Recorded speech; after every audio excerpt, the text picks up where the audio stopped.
नमस्कार साथियों, मैं हूं सोनसा भारद्वाज। बायोट्यूब चैनल में आप सभी का स्वागत है।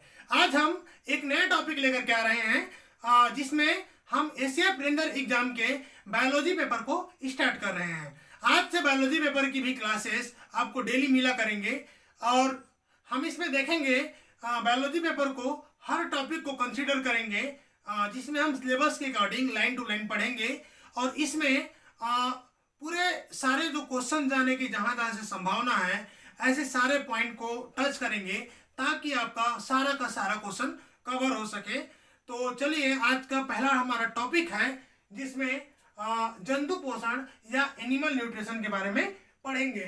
तो जंतु पोषण में हम देखेंगे, देखिए न्यूट्रिशन, सबसे पहले हम देखेंगे न्यूट्रिशन के बारे में। तो न्यूट्रिशन क्या होता है? पोषण वह विशिष्ट रचनात्मक क्रिया है, ठीक है जी। पोषण वह विशिष्टात्मक क्रिया है जिसके अंतर्गत पादपों में खाद्य पदार्थों का संश्लेषण अर्थात फोटोसिंथेसिस द्वारा संश्लेषण तथा स्वांगीकरण और विषम पोषी जंतुओं में भोज्य अवयव के अंतःग्रहण, पाचन, अवशोषण, स्वांगीकरण द्वारा प्राप्त ऊर्जा को से शारीरिक वृद्धि, मरम्मत, उत्तकों का नवीनीकरण और जैविक क्रियाओं का संचालन होता है, पोषण कहलाती है। अर्थात हम यहाँ पर देखें तो पोषण हम उसे कहेंगे जिसमें हमारे जो इतने भी जो ऑटोट्रॉफ्स है या प्लांट है उनमें भोज्य पदार्थों का संश्लेषण तथा उसका स्वांगीकरण, यानी कि जो भोज्य पदार्थ संश्लेषित किए हैं उसका उसके प्रोटोप्लाज्म में कन्वर्जन तथा जंतुओं में हम देखें तो भोज्य पदार्थों का अंतःग्रहण तथा पाचन, अवशोषण और स्वांगीकरण आदि जो क्रियाओं के बाद जो ऊर्जा से या क्या करते हैं अपने जैविक क्रिया जैसे शारीरिक वृद्धि, मरम्मत, उत्तकों का नवीनीकरण आदि जैविक क्रियाओं का संचालन होता है। इसे ही हम क्या कहेंगे जी? पोषण के रूप में जानते हैं या पोषण के रूप में हम इसे पढ़ते हैं। तो हम देखेंगे यहाँ पर पोषण के प्रकार। तो साथियों, हमारे पृथ्वी में देखें तो विभिन्न प्रकार के जीव जंतु पाए जाते हैं, ठीक है। बहुत सारा डाइवर्सिटी है। अगर हम डाइवर्सिटी को अगर एक आदमी अगर गिनना स्टार्ट करे, ठीक है, विभिन्न विविधता का अध्ययन करना स्टार्ट करे तो पूरा जीवन बीत जाएगा। इतना सारा डाइवर्सिटी आपको देखने को मिलेगा। तो सारे जो यहाँ पर हम देखेंगे न्यूट्रिशन का दो मुख्य विधि के द्वारा यहाँ पर हम न्यूट्रिशन को डिस्क्राइब करेंगे। तो देखिए, न्यूट्रिशन को हम दो प्रकार से पढ़ते हैं। पोषण, जो पोषण है यह मुख्यतः दो प्रकार से है। तो कौन कौन से जी? एक होता है ऑटोट्रॉपिक पोषण और दूसरा है हेटरोट्रॉपिक, ठीक है। ऑटोट्रॉपिक को क्या बोलते हैं? स्वपोषी पोषण और यहाँ पर दूसरा को परपोषी पोषण। अर्थात जो ऑटोट्रॉप्स होते हैं ये अपना भोज्य पदार्थों का निर्माण खुद करते हैं, यानी कि अपना भोजन खुद बनाते हैं, तो ऐसे को हम ऑटोट्रॉप बोलते हैं। जबकि परपोषी या हेटरोट्रॉप का मतलब है ये अपने भोजन के लिए, न्यूट्रिशंस के लिए इस ऑटोट्रॉप पर निर्भर होते हैं। तो देखेंगे ऑटोट्रॉप के प्रकार। एक है प्रकाश संश्लेषणी या फोटोट्रॉपिक न्यूट्रिशन और दूसरा है कीमोट्रॉप या रसायन संश्लेषी। हम इसे दो भाग में बांट करके डिटेल में पढ़ेंगे। यहाँ पर देखेंगे साथियों तो हेटरोट्रॉप्स या परपोषी, तो परपोषी को हम मुख्यतः 5 भाग में बांट करके पढ़ते हैं। तो पहला आता है होलोजोइक, अर्थात होलोजोइक का मतलब है प्राणी संभोजी, ऐसे जो ऑर्गेनिजम्स जो भोजन पदार्थों को पूरा क्या करते हैं? निगलते हैं, ग्रहण करते हैं, यानी कि इनके आंतरिक जो शरीर में क्या है, जो पाचन जो सिस्टम होगा, ठीक है, तीन हम क्या कहेंगे? होलोजोइक के रूप में पढ़ेंगे। होलोजोइक मतलब होल मतलब पूरा, उसे ग्रहण करना, तो इसे क्या बोलेंगे? प्राणी संपोषी। दूसरा है पैरासाइटिक, यानी कि परजीवी, तो ऐसे जीव जो अपने भोजन के लिए दूसरे जीव जंतु पर आश्रित रहते हैं, परजीवी कहलाते हैं। तीसरा है सेप्रोफाइटिक या मृतोपरजीवी। तो मृतोपरजीवी हम ऐसे ऑर्गेनिजम्स को बोलेंगे जो सड़े गले पदार्थों से अपना भोज्य पदार्थों को ग्रहण करते हैं, और यही क्या कहलाता है, सेप्रोफाइटिक इन न्यूट्रिशन के नाम से जानते हैं। चौथा है सिम्बायोटिक या सहजीवी। तो इनमें हम देखेंगे तो ऑर्गेनिजम्स का सहजीवी संबंध पाया जाता है। अर्थात हम उदाहरण के रूप में देखें तो जो लेग्यूम प्लांट है, राइट, जो लेग्यूम प्लांट है, लेग्यूम प्लांट्स में बैक्टीरिया जो रहता है राइजोबियम, उसका सिम्बायोटिक एसोसिएशन पाया जाता है। पांचवा है जो बहुत महत्वपूर्ण होता है इकोलॉजिकल दृष्टि से, स्कैवेंजर्स या अपमार्जक। इनमें ऐसे जीव जंतुओं को रखा जाता है जो प्रकृति में एनिमल्स के डेथ होने के बाद में, यानी कि ये सड़ा हुआ या मरा हुआ मांस को खाने वाले जंतु को ही हम स्कैवेंजर्स में रखते हैं। जैसे लोमड़ी, क्या बोलेंगे, लोमड़ी, और इसके अलावा जो गिद्ध है वह स्कैवेंजर्स में आते हैं। तो चलिए साथियों, अब हम एक एक टॉपिक को डिटेल में देखेंगे। आप लोग को वीडियो को स्किप मत कीजिएगा, हम सारे टॉपिक को डिटेल में डील करेंगे। तो चलिए आते हैं ऑटोट्रॉपिक इन न्यूट्रिशन के बारे में। तो ऑटोट्रॉपिक्स का मतलब होता है, जैसे मैं शुरू में बताया, कि ऐसे जंतु जो अपना भोजन का निर्माण स्वयं करते हैं, तो उसे ही हम ऑटोट्रॉपिक इन न्यूट्रिशंस कहते हैं। तो ऑटोट्रॉपिक इन न्यूट्रिशंस को हम दो भाग में बांट करके पढ़ते हैं। पहला है फोटोट्रॉप या प्रकाश संश्लेषी।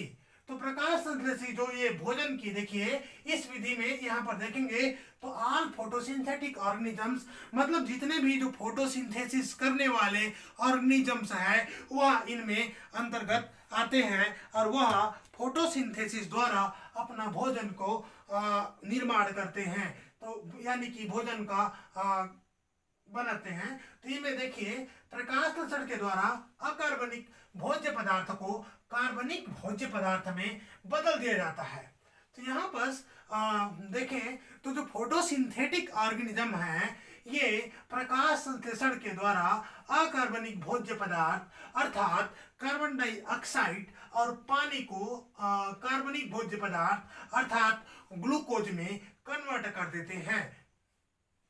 हम यहाँ देखेंगे तो उदाहरण के रूप में हरे पेड़ पौधे, नील हरित शैवाल है ना, इसी को हम देखें, और है शैवाल। इसके अलावा है प्रकाश संश्लेषी बैक्टीरिया, यानी कि फोटोसिंथेटिक बैक्टीरिया इनके अंतर्गत आते हैं। ये अपना भोजन प्रकाश संश्लेषण के द्वारा बनाते हैं, जहाँ पर इनके स्पेशल जो सेल्स में प्लास्टिड पाया जाता है, जिसके अंतर्गत क्या पाया जाता है, उनमें क्लोरोफिल या बैक्टीरियोविरोडिन नामक पिगमेंट पाया जाता है, जिससे ये क्या करते हैं, फोटोसिंथेसिस करते हैं। साथियों इसका डिटेल हम फोटोसिंथेसिस वाले चैप्टर में फोटोसिंथेसिस पढ़ेंगे, तब आपको मैं बहुत सारा पिगमेंट, लाइट वगैरह को भी बताऊंगा। नेक्स्ट है कीमोसिंथेटिक।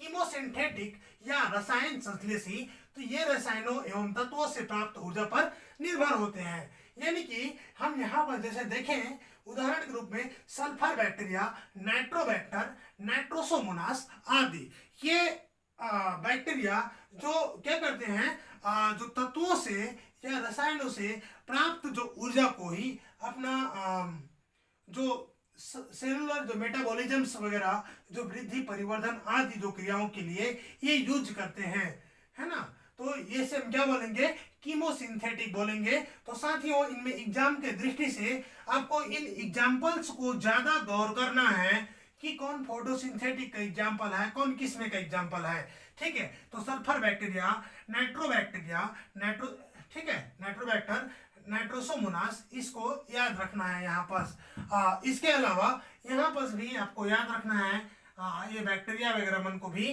ठीक है। कई बार यहाँ पर इस क्रम को कुछ चीजों को पूछ देता है, स्कैवेंजर का क्या काम है, तो खैर इसको हम आगे डिटेल करेंगे ही। तो इसमें का जो पहला है होलोजोइक या प्राणी संभोजी पोषण को देखेंगे। तो प्राणी संभोजी पोषण के बारे में हम बात करेंगे, तो इनके ऐसे जो ऑर्गेनिजम्स जो अपने जो शिकार को, अपने जो पोषक को, ठीक है, जिसको ये ग्रहण करते हैं, पूरा के पूरा इसको ग्रहण करते हैं। जैसे अगर हम देखें ह्यूमंस को, तो हमारा जो भोजन है उसे हम क्या करते हैं, अंदर लेते हैं, ठीक है, अंतर ग्रहण करते हैं। तो इनमें जो होलोजोइक में 5 जो स्टेप में ये अपना क्या है, न्यूट्रिशन को ग्रहण करते हैं। ठीक है, तो न्यूट्रिशन को ग्रहण करेंगे, इनमें मुख्यतः 5 स्टेप आएगा। पहला अंतःग्रहण, तो अंतःग्रहण या इंगेशन। तो इंगेशन की बात करें साथियों, तो इंगेशन में क्या करते हैं, ये अपना भोजन को ग्रहण करते हैं। ठीक है, इंगेशन में भोजन को ग्रहण, ठीक है, भोजन को मुख में लेते हैं, मुख द्वारा ग्रहण करना इंगेशन कहलाता है। दूसरा है डाइजेशन, यानी कि जो ग्रहण किए गए भोजन का पाचन। ठीक है, क्या बोलेंगे जी, शरीर के अंदर भोजन का पाचन। तो शरीर के अंदर पाचन,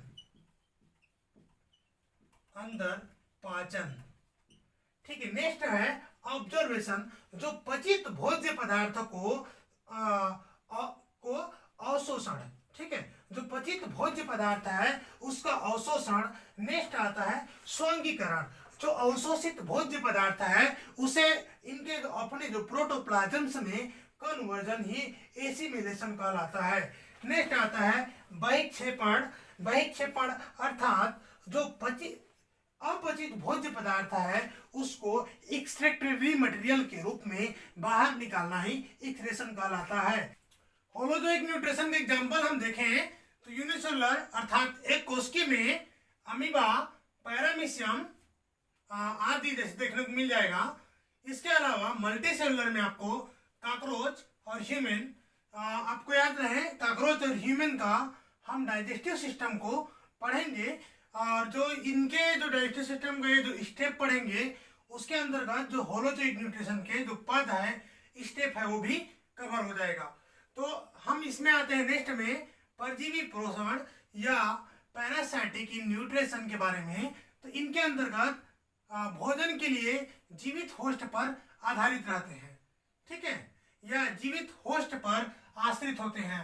ठीक है, जो ऑर्गेनिजम्स है वह भोजन के लिए जीवित होस्ट पर, यानी कि जो होस्ट है उन पर आश्रित होते हैं, और ये सामान्यतः पैथोजेनिक होते हैं, अर्थात रोग पैदा करने वाले होते हैं। साथियों, हमारे सिलेबस में परजीवी और मृतोजीवी को दिया है और प्राणी संभोजी को, तो हम इसको ज्यादा फोकस करके पढ़ेंगे।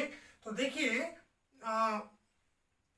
इनमें है उदाहरण इनका वायरस, बैक्टीरिया, इसके अलावा है पैथोजेनिक फंजाई, पैथोजेनिक प्रोटोजोआ और वर्म्स एंड कुछ प्लांट्स। ठीक है, अर्थात विषाणु, जीवाणु और रोगजनक फफूंद, और इसके अलावा है रोगजनक प्रोटोजोआ और कुछ कृमि और कुछ जो पौधे हैं यह इनके अंतर्गत शामिल किया जाता है। तो हम थोड़ा सा देख लें कि जो पैथोजेनिक प्रोटोजोआ से क्या क्या रोग होता है। इनमें देखिए एंट अमीबा हिस्टोरिका से होता है अमोबेसिस। ठीक है, इस रोग को याद रखिएगा। एंट अमीबा से क्या होता है, अमोबेसिस, और प्लाज्मोडियम से होता है मलेरिया, और इसके अलावा ट्रिपेनोजोमा से होता है स्लीपिंग सिकनेस। इसके अलावा पैथोजेनिक फंजाई से रिंगवर्म, एथलेटिक फुट आदि जो डिसीज है फंजाई की वजह से होता है। हम यहाँ पास कुछ जो कृमि के जो उदाहरण के रूप में देखें तो टैपवर्म, पिनवर्म और हुकवर्म कृमि के उदाहरण है। इसके अलावा साथियों हम देखें पैरासाइटिक प्लांट के उदाहरण देखेंगे तो कसकुटा, ठीक है, जिसे हम क्या बोलते हैं अमरबेल। अमरबेल तो आप सब लोग जानते हैं, ये परजीवी पौधे के एग्जाम्पल है। और साथियों इसमें आपको स्मरण रहे, याद रहे कि जो मलेरिया होता है, ठीक है, यानी कि हम मलेरिया बोलता हूँ, जो मच्छर होता है वह कहना चाहिए जो फीमेल जो एनाफिलीज है वह पैरासाइट में नहीं आता है। ठीक है, इसके अलावा हम यहाँ पर देखें तो जो इंसेक्ट होता है, ठीक है, इंसेक्ट पैरासाइट नहीं होता है। ठीक है, इस बात को आपको याद रखना है। तो हम देखें यहाँ पास तीसरा है मृतोपजीवी पोषण। ठीक है, तो मृतोपजीवी पोषण या सेप्रोफाइटिक न्यूट्रिशन। तो इसमें इस प्रकार के पोषण में ऑर्गेनिज्म भोजन के लिए सड़े गले जो मृत पदार्थ है, डेथ एंडेजी मटेरियल है, उस पर निर्भर होते हैं।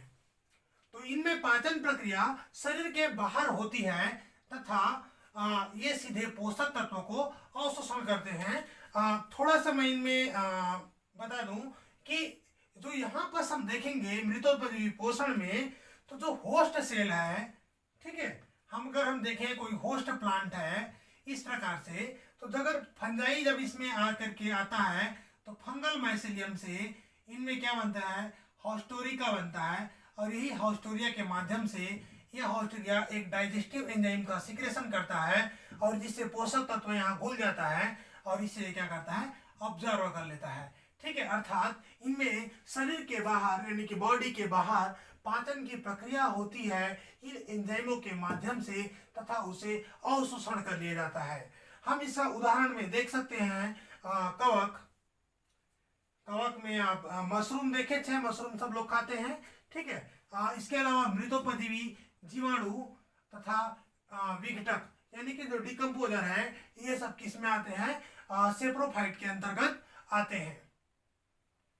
साथियों, इनमें नेक्स्ट है, आपको देखिए एग्जाम के दृष्टि से ये जो एग्जाम्पल्स है, खास करके इनको याद रखिएगा। आपको पूछ देगा कि कौन पैरासाइट है और कौन क्या है, सेप्रोफाइट है या कौन सिम्बायोटिक है, ठीक है। इसीलिए ये सारा चीजें को भी जानना जरूरी हो जाता है। तो चलिए आते हैं हम सहजीवी पोषण में। तो सहजीवी पोषण यह दो जीवों का परस्पर संबंध है, जिसमें दो ऑर्गेनिज्म एक दूसरे पर परस्पर निर्भर होते हैं, ठीक है, चाहे वह फूड से लिए हो या न्यूट्रिएंट के लिए हो। तो उदाहरण के लिए हम देखेंगे तो आता है दलहनी पौधे राइजोबियम का संबंध, ठीक है। आप लोग देखे होंगे जो मूंगफली उखाड़ते हैं तो मूंगफली के जड़ के नीचे में आपको देखने को मिला होगा इस प्रकार छोटे छोटे गांठ पाया जाता है, और ये गांठ ऐसे नहीं है, इसमें पाया जाता है राइजोबियम, ठीक है, राइजोबियम नामक जीवाणु पाया जाता है। और ये दलहनी जो पौधे हैं, लेग्यूम प्लांट है, उस पे और जीवाणु के बीच में सहजीवी संबंध स्थापित करता है। यहाँ पास जो प्लांट है यह इनको भोजन प्रदान करता है, और जो राइजोबियम है वह उनको बदले में नाइट्रोजन फिक्स करके देता है।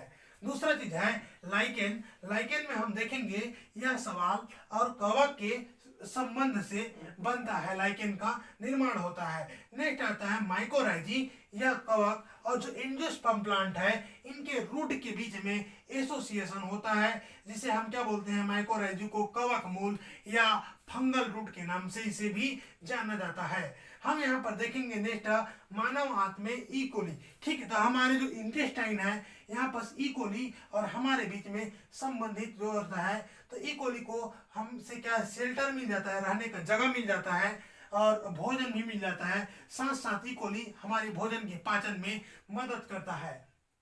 तो यह भी एक प्रकार के सहजीवी संबंध हुआ। नेक्स्ट आता है स्कैवेंजर्स या अपमार्जक। तो अपमार्जक की बात करें साथियों, तो हमारे पर्यावरण में जो ऑर्गेनिज्म डेथ एंडेज हो जाता है, मृत हो जाता है, ऐसे ऑर्गेनिज्म को खाने वाले जीव जंतुओं को हम अपमार्जक के अंतर्गत रखते हैं, जिससे हमारा जो प्रकृति की जो पर्यावरण के जो प्रदूषण है वह कम हो सके। जो डेथ एंडेज ऑर्गेनिज्म है वह सड़ने से बच जाता है, जिससे वायु प्रदूषण, मृदा प्रदूषण आदि चीजें नहीं होता है। और इनके उदाहरण है गिद्ध, बाज, लकड़बग्घा, ये सब क्या है, स्कैवेंजर के एग्जाम्पल है।